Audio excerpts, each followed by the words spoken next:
एक आदमी भागते हुए राइस्टार के गांव में घुस जाता है। वो काफी डरा हुआ सा लग रहा था, हाथ पैर कांप रहे थे। वो राइस्टार के पास आकर उसको एक अजीब सी बात कहता है, राइस्टार मेरे गांव को बचा लो, वरना वो डॉल सभी गांव वालों को मार देगी। दरअसल हमारे गांव के बीच एक सूखे पेड़ पर बड़े शरीर वाली खतरनाक डॉल रहती है। वो डॉल हर रोज 6 बजे अजीब सा गाना गाती है।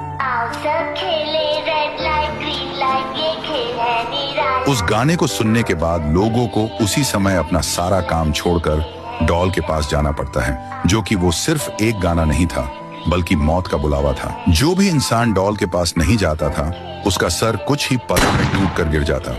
वह डॉल सभी गांव के लोगों से एक गेम खिलवाती है। ग्रीन लाइट बोलने पर हमको भागना होता है और रेड लाइन बोलने पर रुकना पड़ता है। जो भी नहीं रुकता वो मारा जाता। जिंदा बचने के लिए टाइम से एक लाइन पार करनी होती है और गांव से कोई भाग नहीं सकता। मैं तुम्हारे गांव में बड़ी मुश्किल से आया हूँ। गन चुरा के मैंने डॉल के बॉडीगार्ड को मारा और बड़ा दरवाजा पार करके तुम्हारे गांव आया, इस आस में कि राइस्टार हमारी मदद कर सकता है। इस आदमी की बात सुनकर राइस्टार के रोंगटे खड़े हो गए, पर फिर भी वो गांव की मदद करने के लिए राजी हो गया। फिर क्या था, राइस्टार तुरंत डॉल के सामने आ पहुंचा और पेपर पेंसिल निकाल के पेपर पर डॉल का चित्र बनाता है।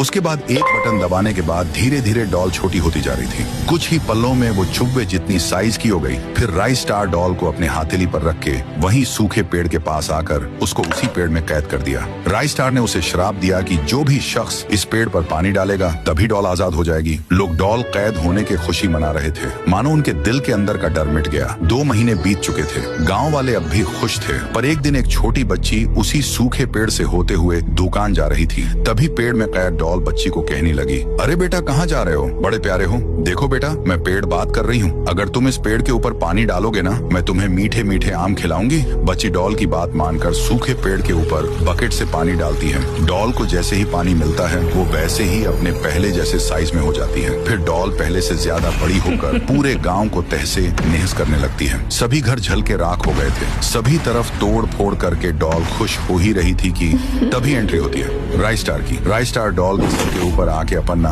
पावरफुल भाले को निकालता है और उसके सर में घुसा देता है। डॉल के बदन में आजू बाजू से 2 हिस्से हो जाते हैं।